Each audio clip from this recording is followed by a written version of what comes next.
Roof சீலிங்கோட plastic ஃபுல்லாக கீழே விழுந்துருச்சு அப்படின்னு சொல்லிட்டு ஷாக் ஆகி கன்சல்டேஷனுக்காக நம்மளை கூப்பிட்டுருந்தாங்க. அங்கே போய் பார்த்தா சீலிங் பிளாஸ்டிக் கலவு மட்டும் விழல, ரூஃப் சீலிங்கோட ராடு தெரிகிற அளவுக்கு காங்கிரீட்டும் கீழே இருந்து விழுந்திருக்கு. இதுக்கு காரணம் ரூஃபில் ஃபுல்லாக ஓட்ட விழுந்து அதில் கண்டினியூஸாக வாட்டர் ட்ராப் ஆகிட்டே இருக்கு.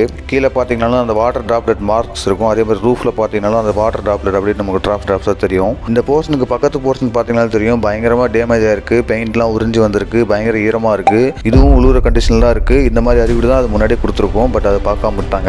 சரி, எங்கேருந்து இது வருதுன்னு சொல்லிட்டு மேலே போய் பார்த்தா ஆக்சுவலாக இந்த பில்டிங் வந்து ஆர்ஓ பிளான்ட், அதாவது தண்ணி ஃபில்டர் பண்ணி பாட்டில் கேனில் சேல்ஸ் பண்ணுற கம்பெனி. அதனால ஃபர்ஸ்ட் ஃப்ளோரில் பெரிய பெரிய மிஷின் ரன் ஆகிட்டு இருக்கு. ஃப்ளோர் ஃபுல்லாக வாட்டராக இருக்குது. இந்த ப்ராப்ளமுக்கு ஒரே சொல்யூஷன் என்ன அப்படின்னா பியூ இன்ஜெக்ஷன் கிரவுட்டிங் தான். அதாவது ஃபர்ஸ்ட் ஃப்ளோரில் வாட்டர் ஃபுல்லாக ட்ரை பண்ணிட்டு கிரவுண்ட் ஃப்ளோரில் இருந்து இந்த பியூ இன்ஜெக்ஷன் பண்ணி இந்த வாட்டர் ட்ராப் வர ஹோல்ஸ்லாம் வந்து பக்காவாக சீல் பண்ணிட்டு நெக்ஸ்ட் தான் வந்து பில்டிங் ஸ்ட்ரென்தனிங் பண்ணணும். அந்த பில்டிங் ஸ்ட்ரென்தனிங் என்ன அப்படின்னா அந்த துருப்பிடிச்ச ராட்லாம் வந்து ஒரு கோட்டிங் மாதிரி கொடுத்துட்டு அதுக்கு மேலே வந்து எகைன் பிளாஸ்டிங் பண்ணணும். ஸோ இதோட அப்டேட்ஸ்லாம் அடுத்த வீடியோவில் பார்க்கலாம். நன்றி.